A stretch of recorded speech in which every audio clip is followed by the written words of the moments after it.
Welcome, listeners, to www.ironradio.org, the website and podcast for all things strength sports and sports nutrition. With your hosts, Lonnie Lowry. Remember, Phil is like a gnarled old oak tree held together with scar tissue and bone spurs. Rob Fortney. And I'm telling you, the pain that I would suffer was beyond excruciating. And Phil Stevens. Do it, Rob. You'll kill all those nerves. Thanks for listening. Welcome, IronRadio.org listeners. This is Lonnie Lowry. I'm an exercise physiology and sports nutrition professor of about 15 years, and I'm a former competitive bodybuilder. And this is Phil Stevens. I'm a coach. I run Strength Guild. I run the Barbell Open, which is going right now. It's the second week. We're finishing up clean and jerk. Tomorrow it ends. Ooh. And then powerlifting starts. So if you're a powerlifter, you can still get into it up until, well, the end of next week. You got to submit your squat by the end of next week. So, and then a bunch of other stuff, man. I'm always got my hands in something. Coffee sales. Have you been looking at the at the videos and stuff for the Barbell Open yet, or no? Yeah. Oh, I didn't know if you guys tried to look at them in batches or if it was on as you go. No, it's all. We're done with week one. Like snatch is over, and then clean and jerk doesn't get. There's no reason in even delving into them all until the end of the week. Everybody holds off because you get all week to post it. Oh, right. So what you see is everybody holds off to submit until the end of the week in case they want to try it again, because you can only submit once. Let's say you submitted Tuesday and then you came back and you were feeling great Friday. Well, it's too late. You already submitted. So everybody holds their videos, tries as many times as they think is possible. I get it. And I don't think we'll see that much in powerlifting, because it's really hard to go like max squat and then a few days later expect to do better. Is the Barbell Open, are these videos harder to judge for the Olympic lifters than for the power lifters, do you think? Or honestly, I think for the Olympic lifters, it's harder on them, because there's a lot of little nuances in the lift, like was that locked out or wasn't it? You know, because it needs to go straight to lockout on clean and jerk and snatch. Yep. And with that instant replay ability, we're able to be harder on them than judgment call in a split second. You know? Yeah. So like even my own lifters, I'm like, I don't know, let me go back and look at that video again because it looked pretty good. And then I'm like, no, you better not submit that because I'm going to turn it down. Because I'm able to go back and look at it 4 or 5 times. You know, and, that's an interesting aspect of this, in that the judging could actually be better than live. Yeah, exactly. Because we have the ability to go over it over again and again. It's not just that one shot, okay, make that judgment call. So, Good stuff. Okay, everybody, listen. I thought what we could do today is answer some Reddit questions. I was browsing around online. One thing led to another, and I ended up looking at a subreddit on lean weight gain. And there are so few qualified people who can talk about lean weight gain. I mean, most weight management, if you talk to a dietitian or a health coach, they obsess over weight loss, instead of weight gain. So, and you know what? And I want to address one comment that I saw too. Some of these Reddit questions are old. Some are new, but you know how there's common threads. You can kind of see things get repeated in different versions.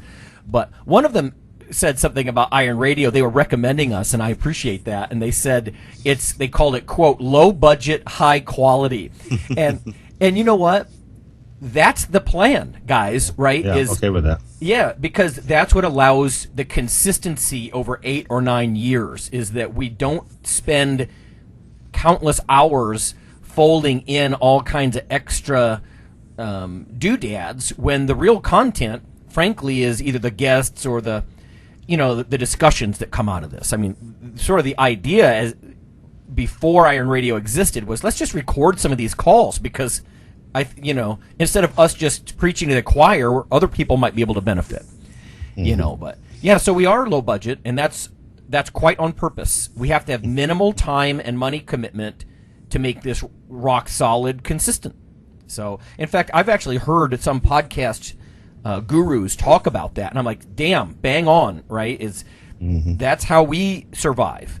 Is because, you see these podcasters, they put in way too much time and money. They do video casts, stuff like that, and they spend way too much time with all these overlays and animations and all the stuff that you can do now, and it lasts for about 3 months. Or it's so spotty, you can't even get much value from it. So we are sort of like that. Which, by the way, we are now going to start putting up the audio on YouTube. I know some people don't like that because they're like, well, where's the video? Well, I guess I could put a little webcam in the corner of my desk here, and you could watch me sit here with my coffee and my tank top and pajamas or something. But, and I know Phil's not much better in the morning. No. So we could do that, but I'm not sure how much you're going to get from it. Maybe, I don't know. Like I said, it's one of those things where if you don't like the audio only on YouTube, I get that people could play YouTube and they just show album cover art and listen to music. The audio podcast idea, like I said, it's not going to be a vidcast. So I still think that because it's not that hard for me to upload it to YouTube, what the hell?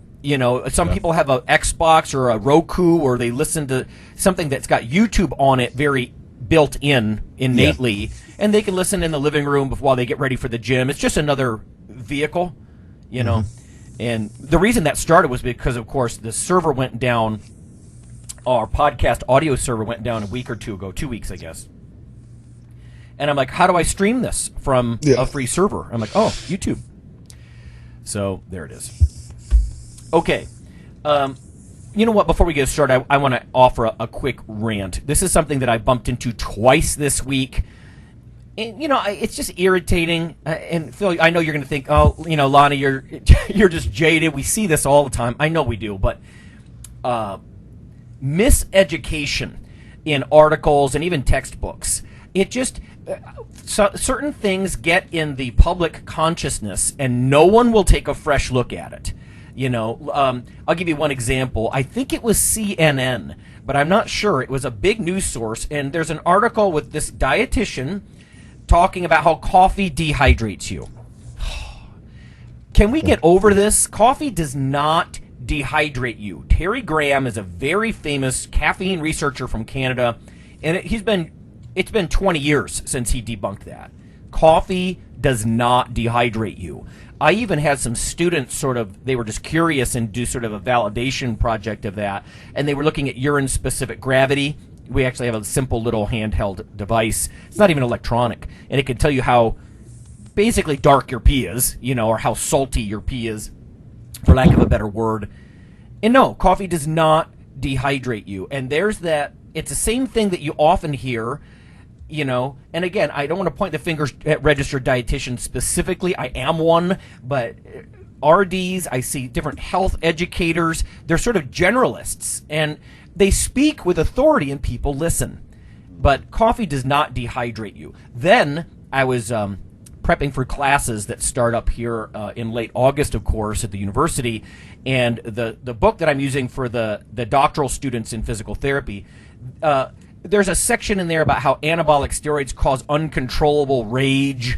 And I'm just reading this stuff like, can we move on, right? I mean, can we at least go to the literature and show that this concept of roid rage is grossly overblown? It's just, I don't know. And like I said, these are authoritative sources, and they're teaching stuff they're pulling stuff out of their butt. I don't know. Yeah. Whatever. Okay. A little bit of news, and then I'll see what you think about each of these. Strength and muscle sport news.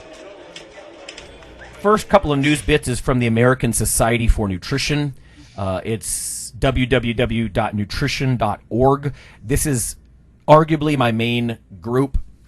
These are a lot of the MDs and PhDs of nutrition. So you're not going to see those, bachelor's prepared dietitians that are not up on the literature like I was just talking about, for example. You have to be published in the literature to even be sort of a mid-level member, but there's some good stuff in here I thought I would share. These are just blurbs, so I can point you to where to go for more. But this first one says, Centers for Disease Control says the average weight of American man is up 15 pounds in the last 20 years. The Centers for Disease Control and Prevention, the CDC, their National Center for Health Statistics, released a report that shows that the average American has put on 15 or more additional pounds without getting any taller since the early 90s. It's interesting.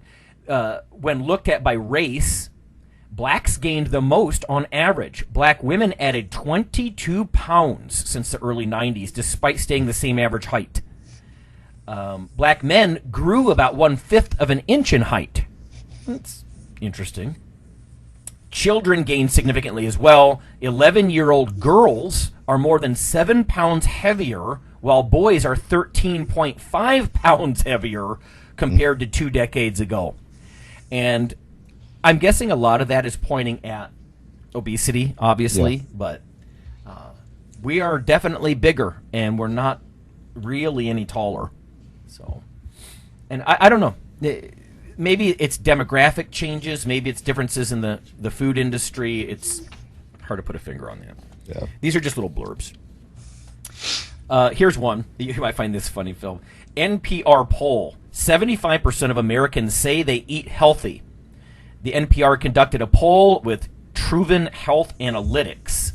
They looked at 3,000 U.S. adults this past May. They found a large gap in how healthy people perceive their diets versus how they actually eat. One question was, how healthy would you consider your eating habits to be? And 75% of the respondents ranked their diet as good, very good, or excellent. And this seems contrary to NHANES data. And if people aren't familiar with that health examination survey, it's sort of the official way that the government and a lot of professors keep their fingers on the pulse of what people are eating. But those data show that 80% of Americans fail to eat the recommended amounts of fruits and vegetables. So, I don't know. You've been at this a long time. Do you think people think they eat well? Or? I think they do. Yeah, I think the average person thinks they eat pretty good, and then they show you what you're eating, and you're like, that's junk. So that's all refined. Yeah. You know. Yeah. Yeah, there's certain culprits, too. Like, I eat bagels. They're healthy. Or muffins. And you're like, okay. Yeah. Or I eat lots of fruit. Juice.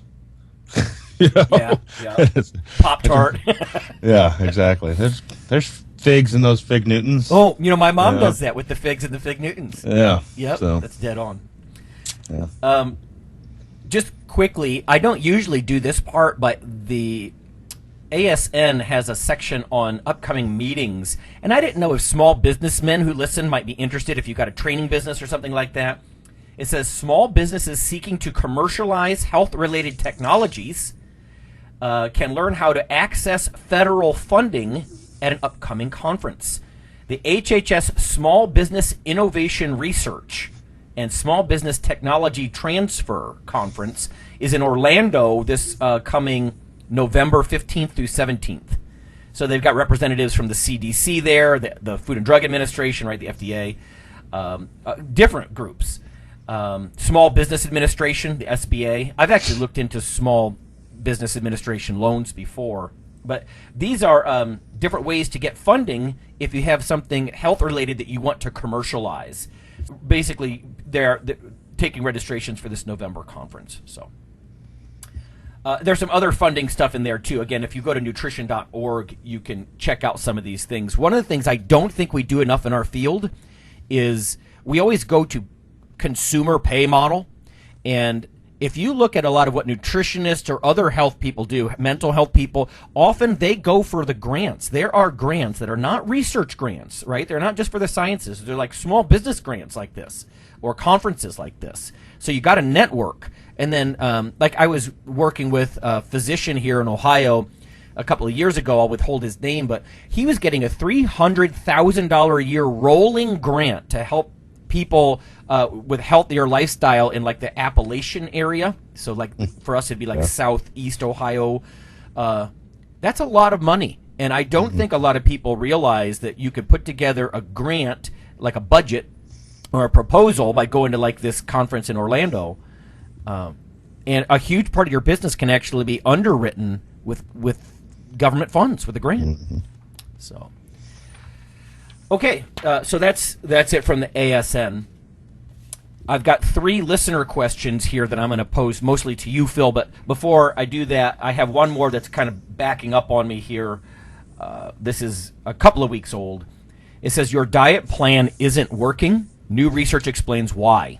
A study shows health plan successes determined by approach versus avoidance strategies.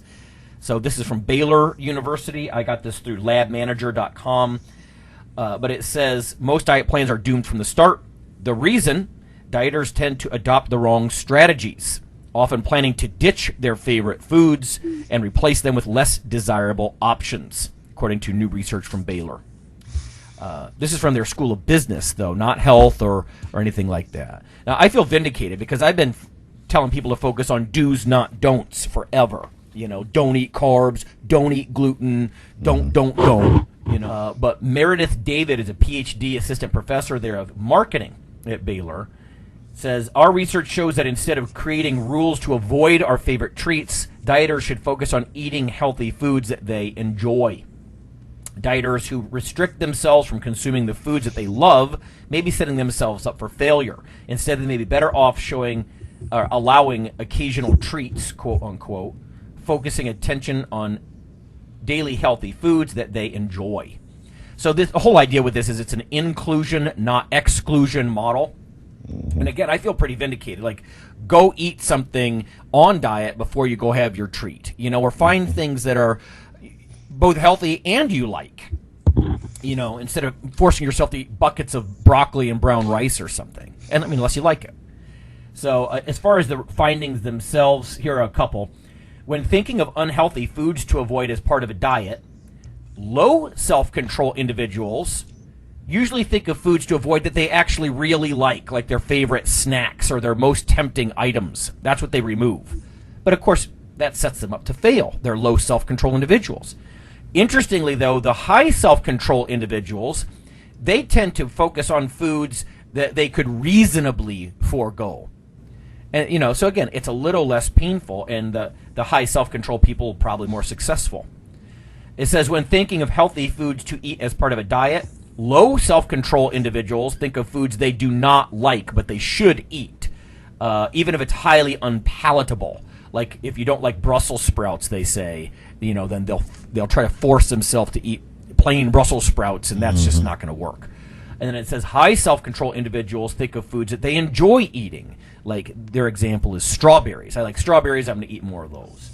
So frequent attention is given to health advice surrounding well-intentioned lists of magical foods, and we've seen those before. You know, the power foods, usually oats and berries are on there, and there's good foods on there, but they kind of pose them as magical versus other plans that focus on quote-unquote poisonous foods that people are consuming and should not be. And I think about the gluten-free craze, you know, with that kind of stuff. So next time you focus on a diet, it says opt for strategies that are inclusive, like focus on the do's, not the don'ts. And again, that's my term, but I don't know.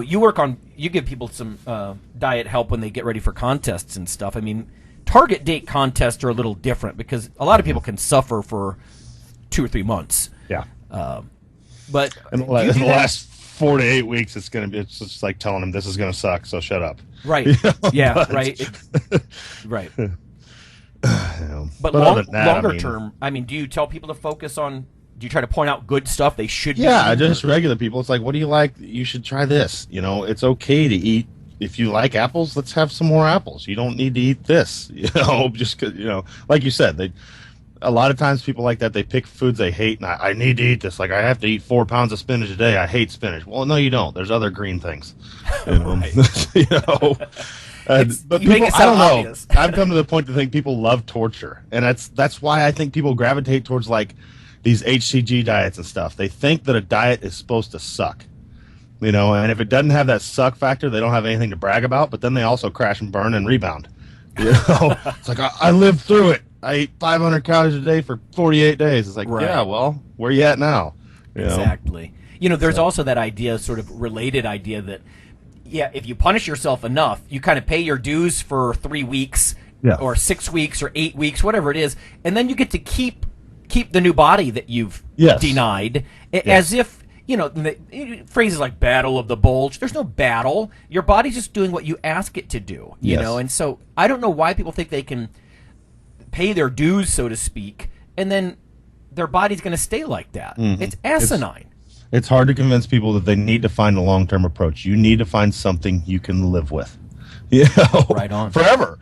You know, and that's definitely what I try to do. And yeah, there are quick fixes for people, like you said. If there's an event or something like that, totally different. But, even my weight class athletes, it's like, okay, we just need to find something that keeps you here all the time, that you can live with. Right on.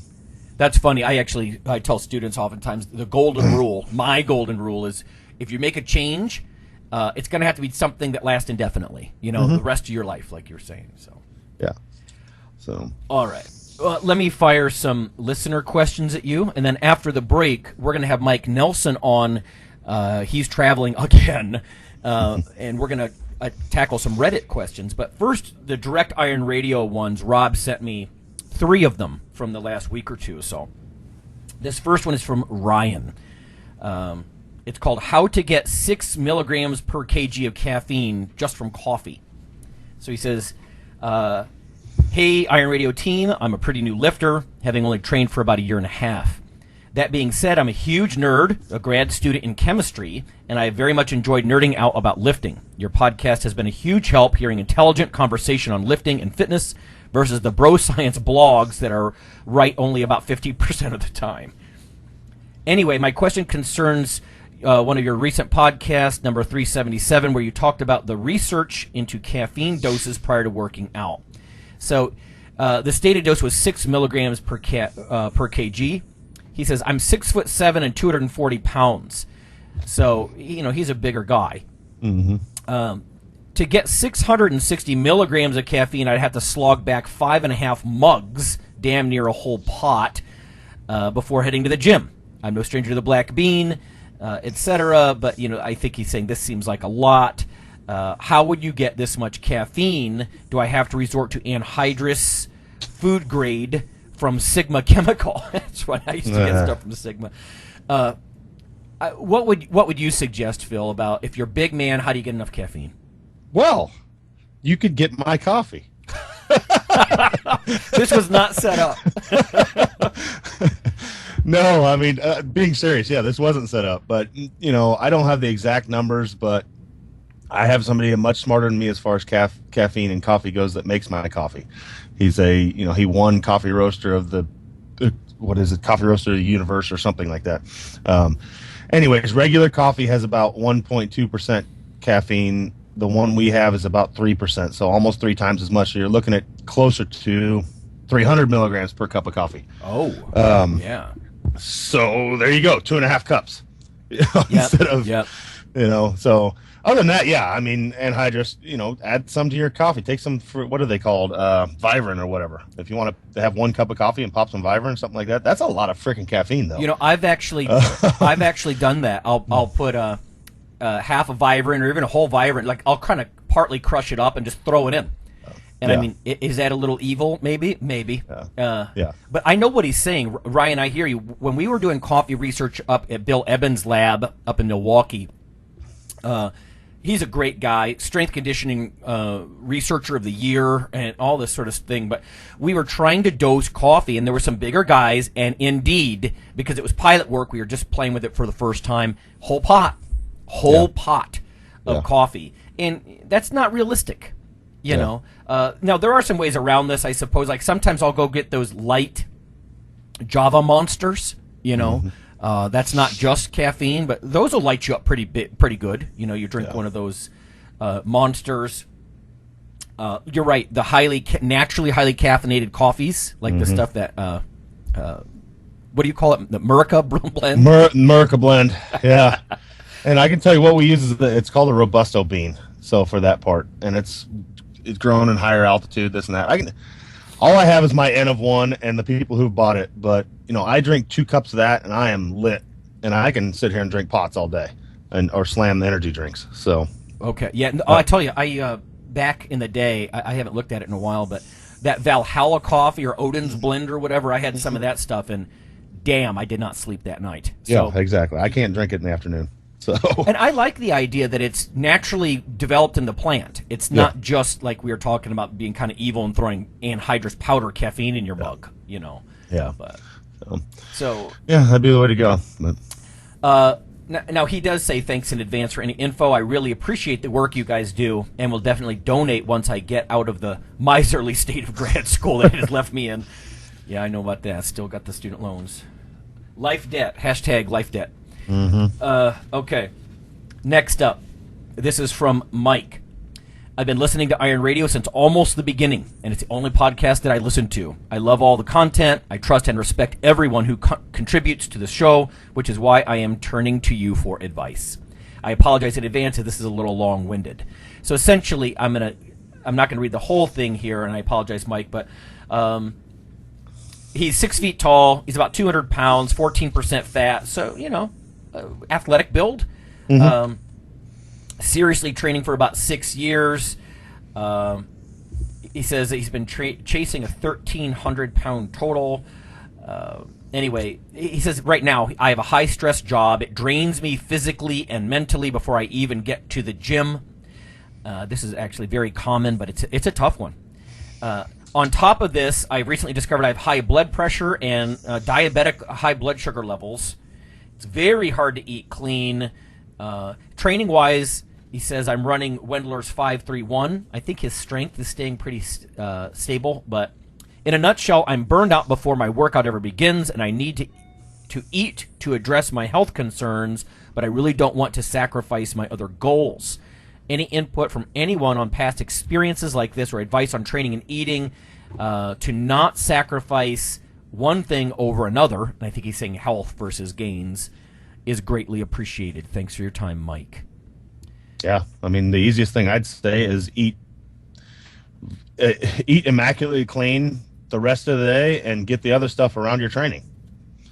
I mean, that's what I'm going to be doing here soon, even when I start dieting down. It's like my stuff is going to be, the stuff I allow at the beginning will be right around training when I'm most likely to use it. Right. No, I hear you. I mean, I'm going to go in and do a crap load of squats and deadlifts and presses, and, I'm going to burn a bunch of calories and a lot of glycogen. So, I will put my stuff around then, and then the rest of the day I'm eating really good. Right. So almost treats around the gym. Yeah. Like, your favorite foods. Yeah. Yeah. Rob and I used to go have a big cup of coffee and a cheeseburger before we lifted, That sounds funny, but it's kind of what you're saying. Do I eat like that all the time? No. I wake up and I have oats and berries. And honestly, we've talked about it a lot, and that's why I'm not a huge fan of the big thing for a long time was like that post-workout window. Everybody, eat immaculate, starve yourself, just broccoli and chicken before you go to the gym and this and that. But after, you can have whatever you want for an hour. And I was like, I'm done at that point. That's funny. And now I feel great. I went into the gym dragging because I had no energy, and I get done training and then I get done eating. It's like I'm ready to, run a marathon. But I will the opposite. I will offer, Mike. I am actually a fan. I've always been a fan. Phil's talking about eating like on a training diet, eating clean. I like to get up and have some carbs in the morning. I feel like when I don't have some carbs at breakfast and before the actual weights, the gym, I'm dragging too, so I like that's like I said, oatmeal and berries. I'll throw some whey protein in there. That's not for everybody. I mean, everybody's got individual differences, but I'm a huge fan of getting some carbohydrates in you. Now, there are some people like Dr. Jeff Volek, who is very low carb, ketogenic type guy, and I want to get him on the show. He's also a powerlifter, but I think people like that would suggest that you can adapt away from the carbs.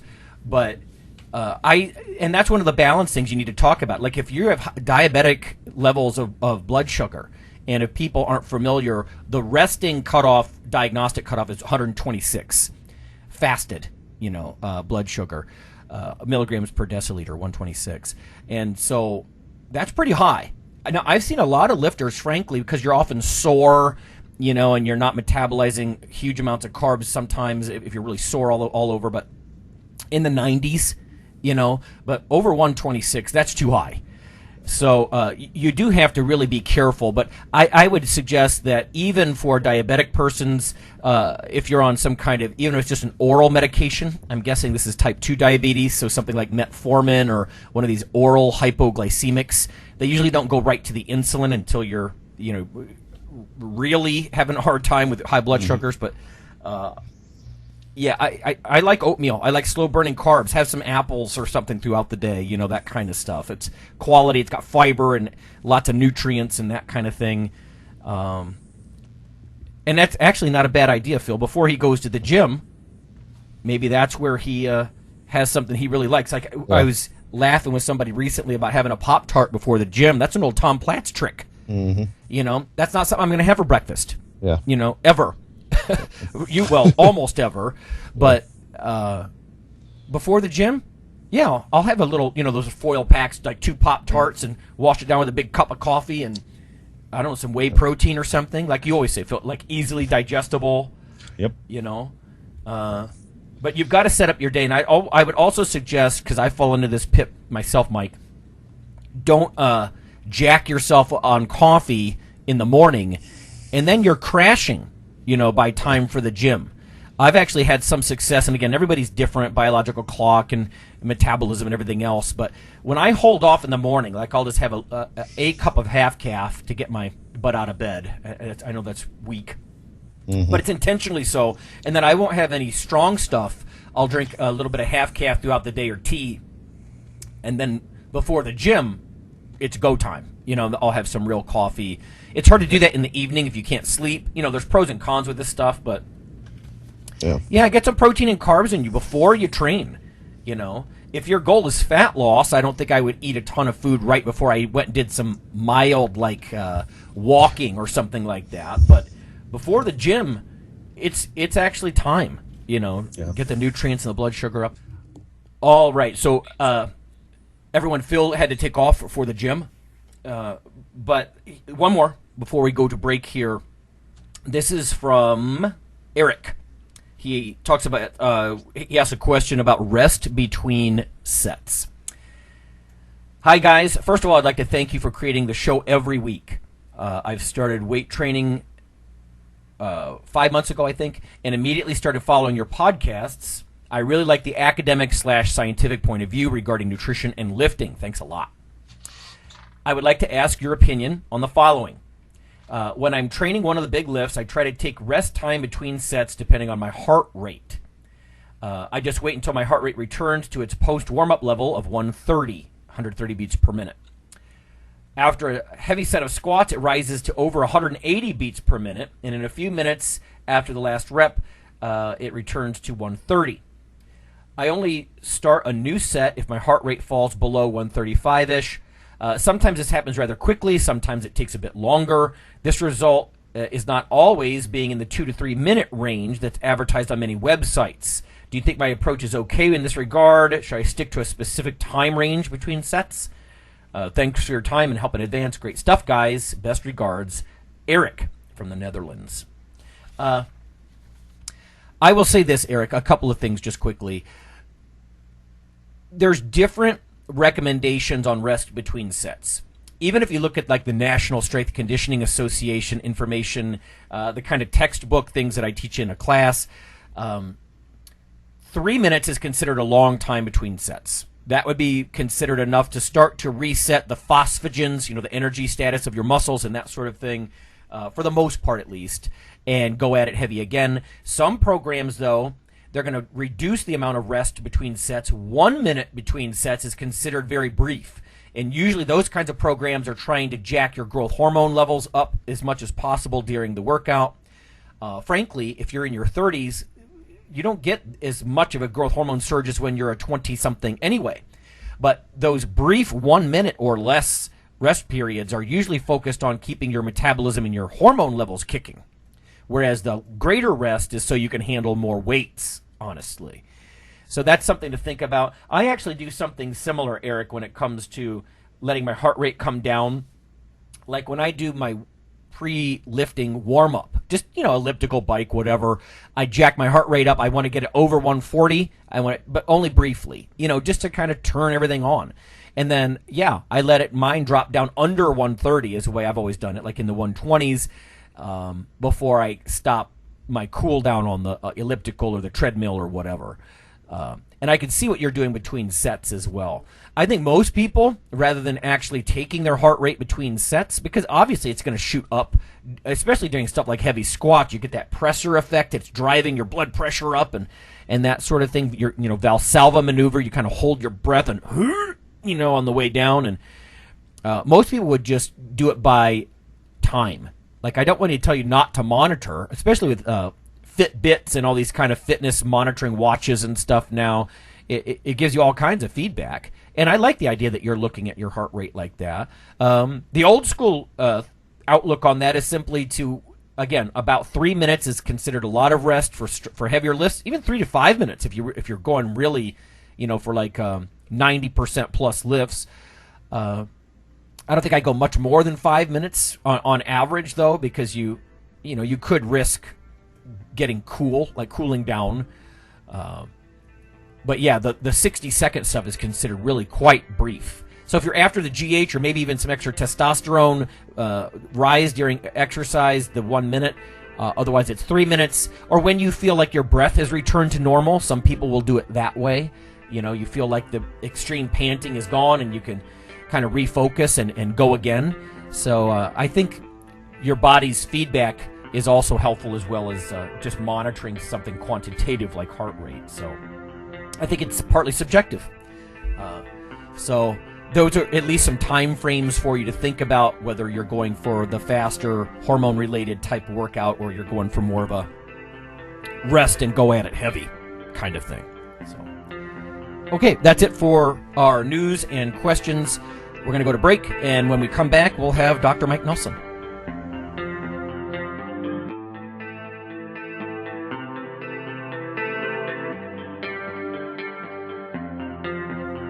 Hey listeners, this is Dr. Lonnie Lowry.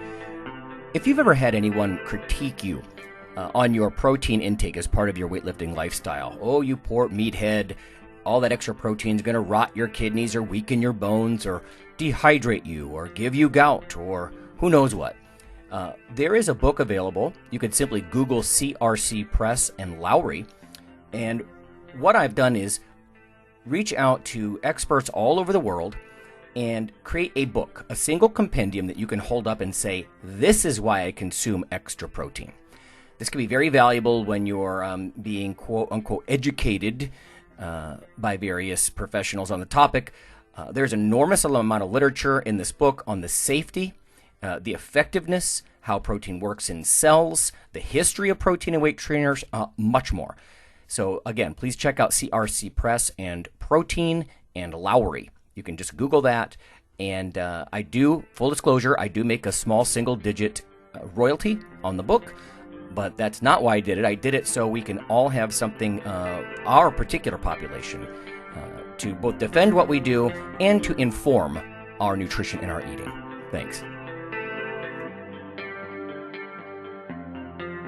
Hi, this is Dr. Lonnie Lowry, and on behalf of Phil and Rob, I'd just like to let listeners know that if you love us or you hate us, we'd like you to leave a comment or perhaps vote for us on iTunes. It helps us out quite a bit on the popularity side of things. You can also follow Dr. Lowry, me, on Twitter. It's Lawnman7 on Twitter if you want to do that. We also have a Facebook page, the Iron Radio listeners page. So whether it's leaving a comment or voting for us or following us on Twitter or Facebook, that would be fantastic. Also, occasionally Rob or myself will write an article for another website, and Phil will as well. So lots of ways to interact, follow us in other media, and vote for us and keep things going strong on Iron Radio. Thanks.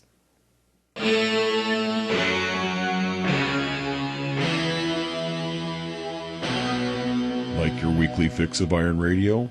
In addition to being a popular institute on iTunes, we are also on email. Simply go to www.ironradio.org and sign up for the voluntary email. You'll get a once per week email, no more. That's little more than the show notes and a link to the audio. So go for it.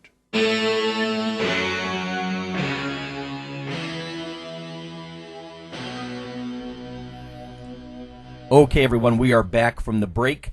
I've got Mike Nelson here, and what we may do in the topic of the day is patch together some things, maybe some Dr. Nelson, maybe some additional Phil, that sort of thing. But we have some questions from Reddit. I was looking through Reddit, both the fitness forum and the weight gain forum, and some of these comments were old, some are new, but there are some common threads. So, in fact, what I might do is set up a thread on one of these subreddits where we just solicit some questions. But I grabbed quite a few. So let me ask you this, Mike. Do you want to do nutrition or training or personal history and philosophy? Those are like the three categories. I'll start with some nutrition stuff. Okay. So, yeah, we'll tackle some nutrition. Then if we have time, we can march forward. If not, maybe we'll move some of the training questions and the philosophy, personal philosophy type questions to a later show. I mean, why not? You know, it's an ongoing source. So, number one, what are some affordable foods that I should keep on hand for meal prep? Ooh, that's a good one. I'm a big fan of having proteins first. They're not necessarily the most affordable, tend to be the more expensive ones. But cheaper proteins that work pretty good are usually eggs. Even like some of the pre-prepared egg whites are not too terribly expensive. Eggs you can find pretty much anywhere you go to. The other thing I like is just old school, simple, fruit, bananas, pears, apples. Berries, when they're in season, are really good, easy to prepare. Just wash them off, or if you want to live dangerously, don't wash them off, I guess. I'll often tweet pictures because I'll get blueberries when they're like $5 for a shoebox size, and then I put them on a cookie sheet to spread them out and freeze them. And my wife will point out that they don't taste exactly the same as a fresh blueberry, but nutritionally, frozen fruits and vegetables are the same. They're about as close as you can get. I'm a big fan of that. That way I have cheap blueberries. In fact, I just filled up 2 big freezer bags, and I'm going to have my oats and berries for the whole next year. Nice. Yeah, another tip, although I don't make any money from Costco, is that they actually have a lot of very good organic produce in season. So we bought some organic blueberries there the other day that were pretty inexpensive, actually, and they were really good. Yeah. There are certain foods, I would suggest anybody go check out a list of some of the bigger offenders when it comes to insecticides. Like, I wouldn't buy everything organic, but there are some things that I've looked at. Apples. I wasn't sure about berries. Strawberries are usually the worst. Bell peppers, I guess. Because if you think about this, I mean, look at an apple tree, a wild apple tree that hasn't been sprayed. It's pathetic. And so I understand the necessity in some of that, what we take for granted, big juicy fruit almost year round here at least in the States. But there are some things might be better. And even when I do eat some of those things, I couldn't do it. Strawberries you have to wash and eat almost right away because they'll get sort of soggy and gross. And I remember that was actually a question on my RD exam many years ago. I thought that was odd. It was so culinary, But stuff like apples, I'll even get the slightest bit of suds from dish soap, like an antibacterial dish soap or something, and kind of once over the apple. And if you think that's gross, I mean, of course I rinse it completely, but a lot of those waxes and insecticides, it depends on the solubility, and you might need some soap. But a good list of stuff for that is the Environmental Working Group, or if you just go to ewg.org. They've got usually their list of, like they call the Dirty Dozen and the Clean 15. Excellent. Got a lot of pretty non-biased information there, actually. It's probably one of the better sites I found. Sweet. Yeah, good tip. Yeah. Affordable foods. I agree with you about eggs. As far as really high-quality protein sources, it's hard to beat. And I do buy, I'll just go to Walmart and I'll just buy those, quarts of their off-brand egg beaters, sort of. Yeah. And I eat a lot of those things. Sometimes, in fact, almost every time, I'll throw in 1 or 2 whole eggs just because I like an over-easy egg, and just add that to the list. But, that's good stuff. Obviously, if you're just looking for calorie sources, dirt-cheap things like dried goods, rice, beans. Oh, geez. Yeah, and you mix those together and you actually get a relatively complete protein, and maybe not be the best, optimal source, but pretty darn good and dirt cheap. If you're not lactose intolerant, when I was younger, I used to do this. I don't know if I could tolerate it now, but dried milk powder too. I did that for a while too. Loaded with lactose, but I used to make it like double strength, even whatever they call for. Does it taste like milk? No. No, not very good. But it's a whopping bunch of casein and lactose sugar, so basically protein and sugar.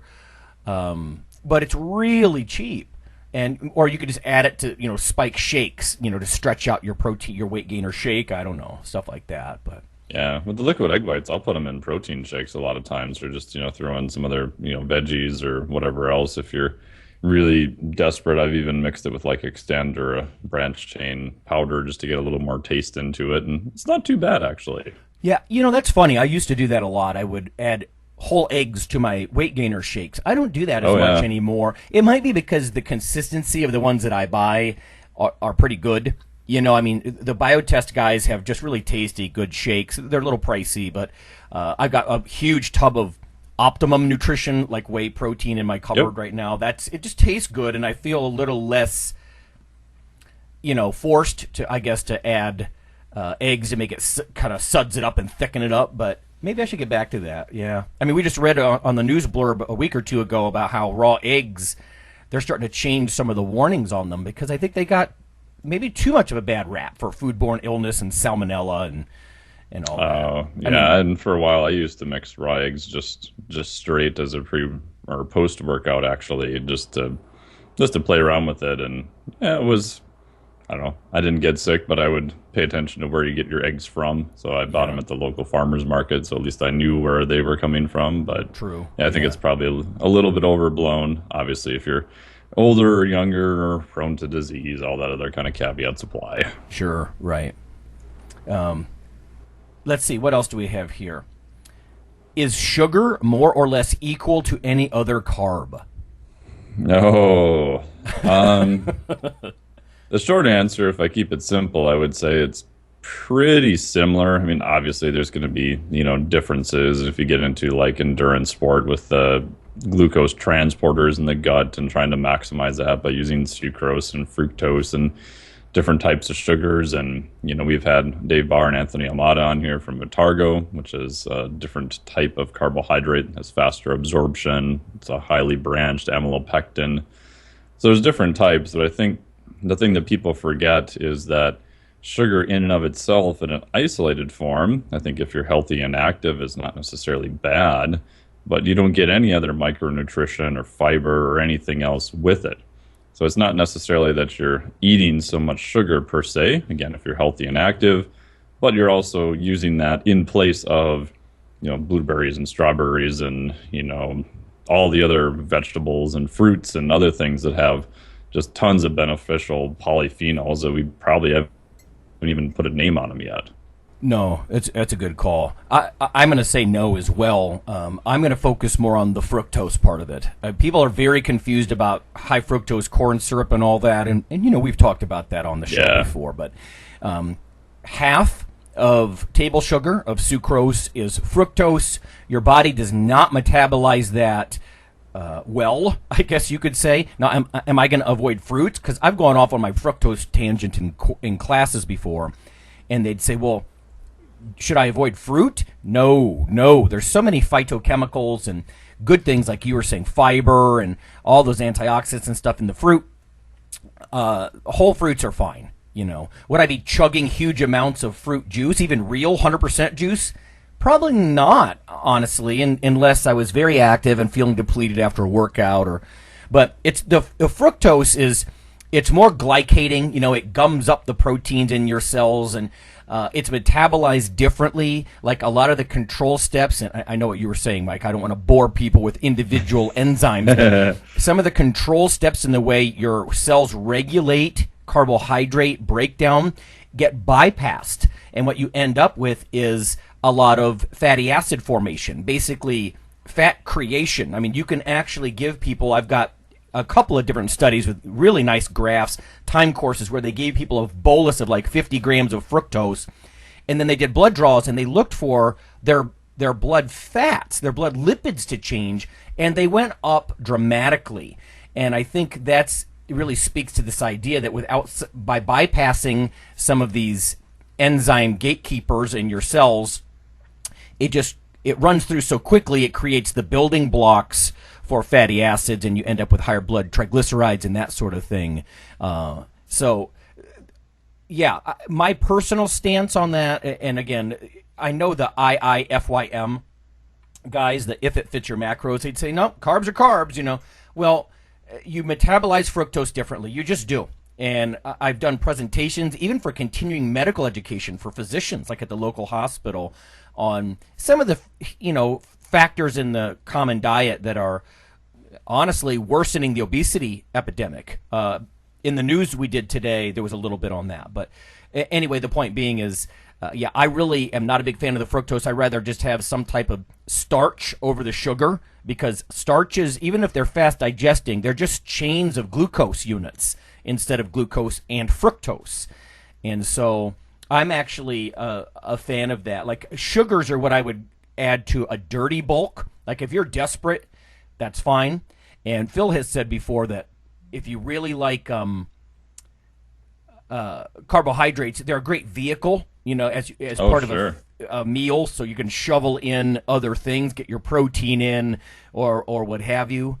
So as a vehicle, they're great. And like I said, if I was just recklessly gaining weight, I wouldn't count the sugar too much, but I would tend to go for the carbohydrate sources that were non-sucrose, right, non-table sugar, the white granular stuff, and non-high fructose corn syrup.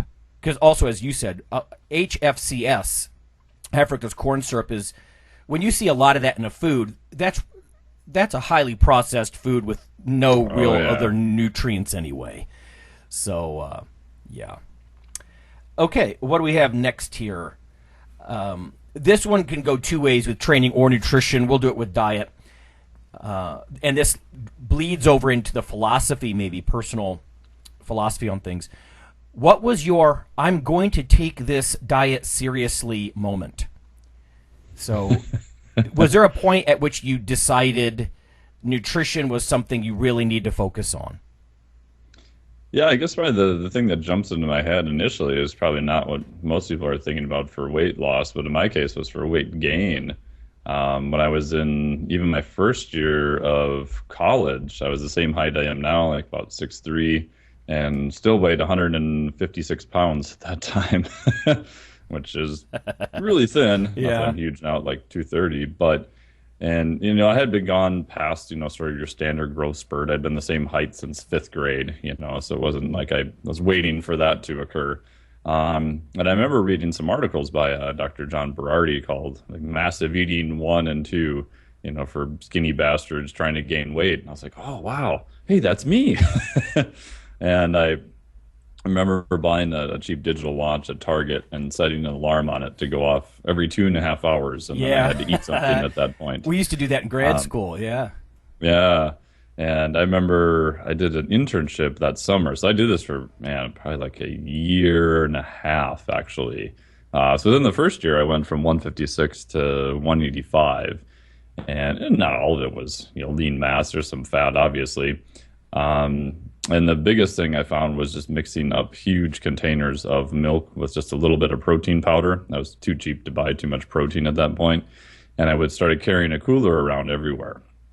So that was the running joke where I did an internship. They're like, oh, are you eating again? And kind of just the general, I'd say, higher frequency-ish stuff I did for probably like the next 10 years or longer after that. Even when I was working for a med tech company, the running joke was, because we had one time I was in a lot of meetings all the time, and I'm like, well, I'm just going to start eating during the meeting. I didn't ask anyone if it was okay. I just started doing it. I figured it's a new meeting. They'll get used to me doing it. And then a couple of times I wasn't eating in the meeting, and people are like, are you okay? Are you sick today? I said, well, why? Nice. Like, you're not eating during our meeting. I'm like, oh. Yeah, that was an opportunity, right? Yeah.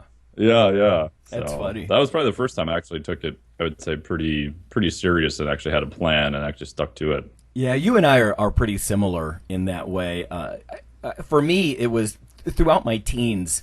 I was, we're talking about the 80s now, late 80s. Yeah. And I graduated high school at 155, and I'm 215 now.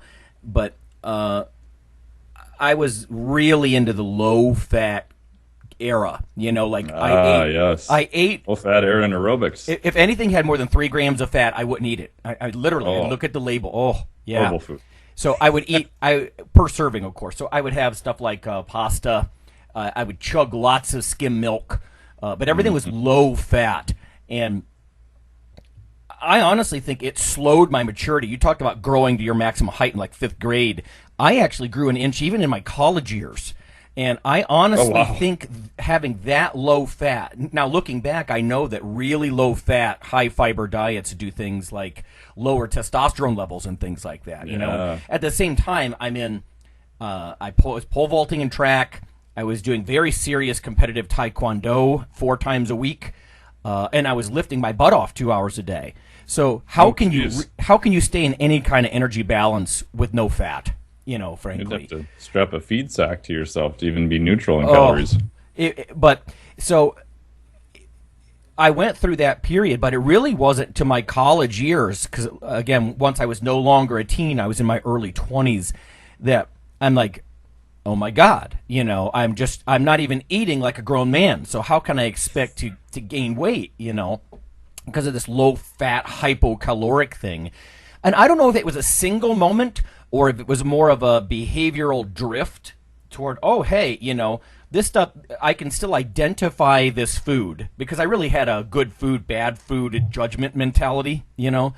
And that's pretty common. I went through that too. Yeah, and I could start to judge or not judge foods that, hey, I think I can identify these foods as really good. They're on diet, and yes, they have some fat in them. You know, like how do you, looking back, I wonder how I even turned up my nose at things like whole eggs, avocados, you know. Fatty steak.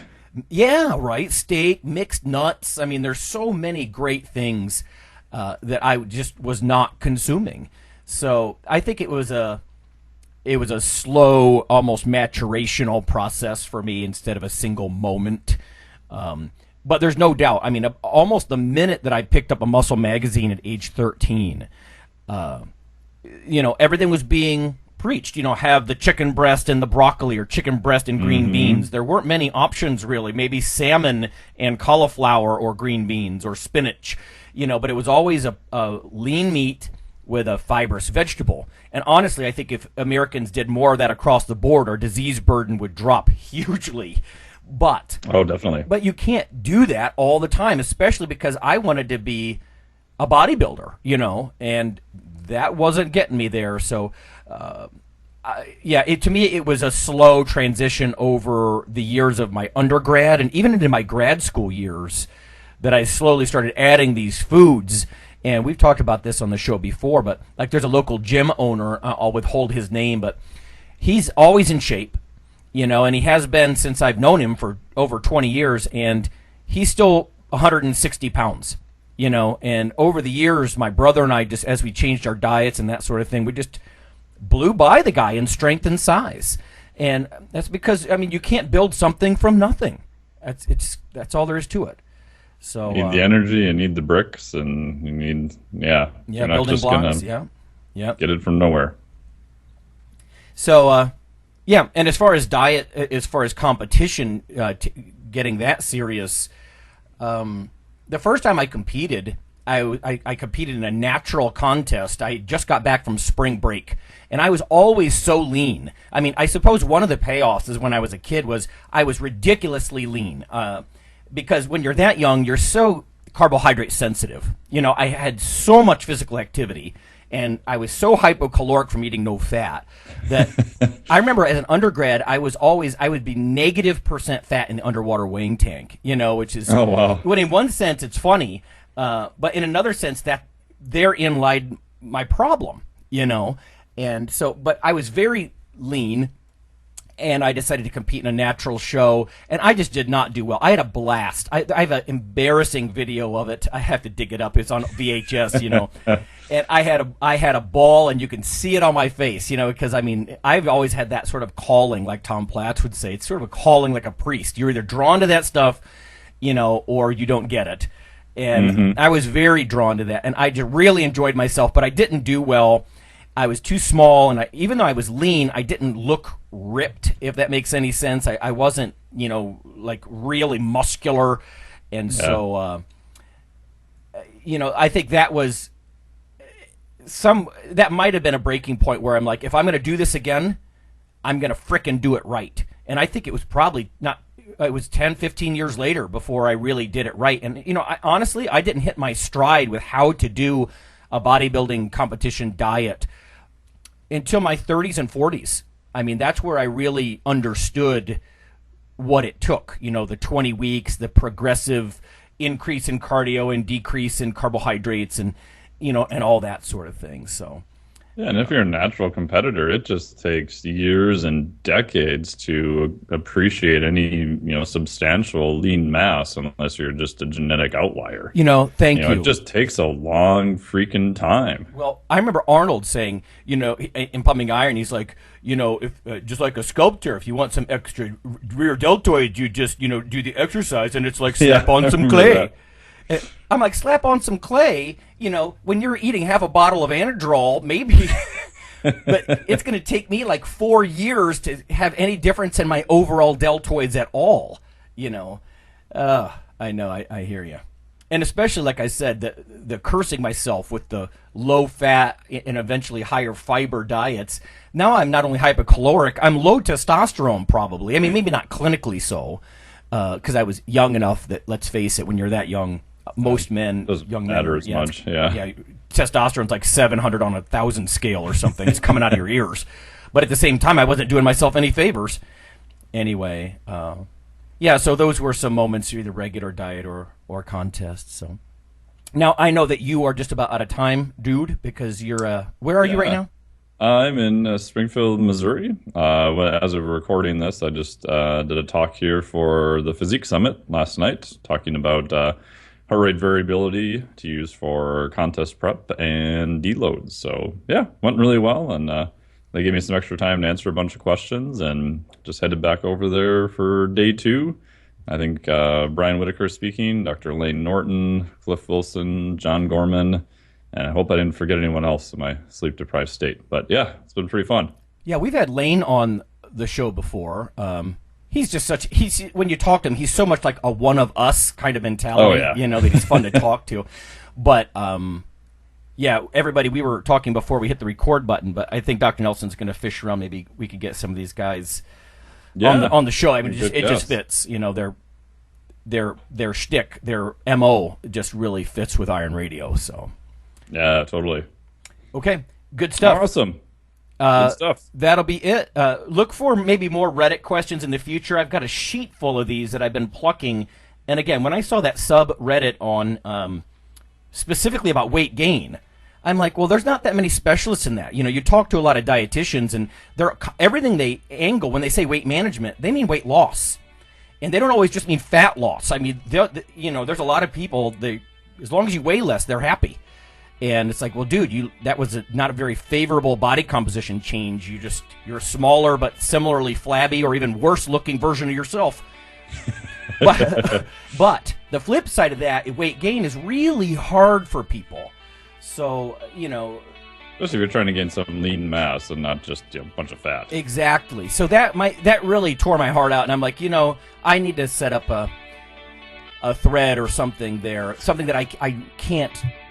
I don't have to tend constantly, but it could be a source, and maybe we'll do a little section in upcoming shows. So, okay, good stuff, man. Well, go learn some more. Thanks, guys. All right, we'll see you. Science.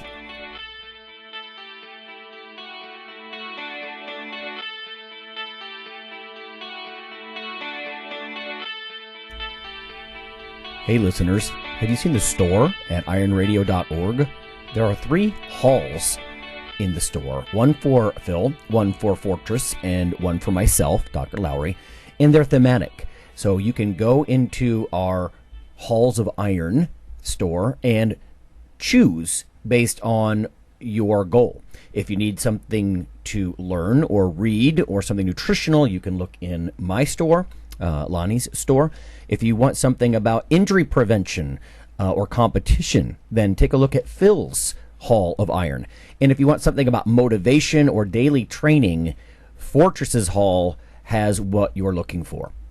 There are some fun, heroic descriptors as you browse through the stores. We try to make it a little more fun than the average boring online store. And whether you're a novice lifter or someone more experienced, you can take heart that you're not wasting your time.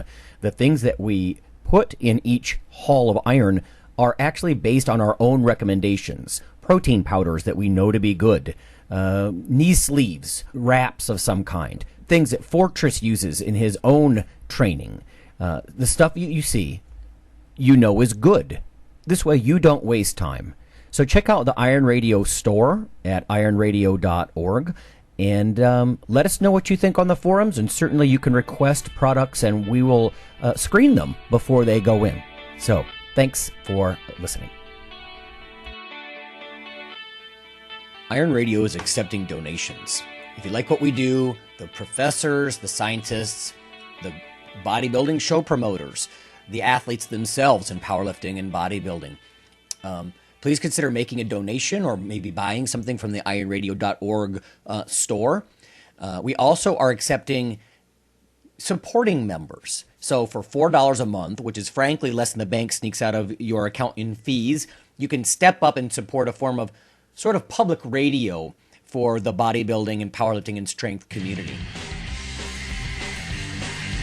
The Iron Radio podcast and all of the audio on ironradio.org is for informational purposes only. If you're interested in starting a diet or exercise program, it's important to check with your physician. Also seek the help of registered dietitians, athletic trainers, and qualified exercise physiologists in order to make the progress that you need.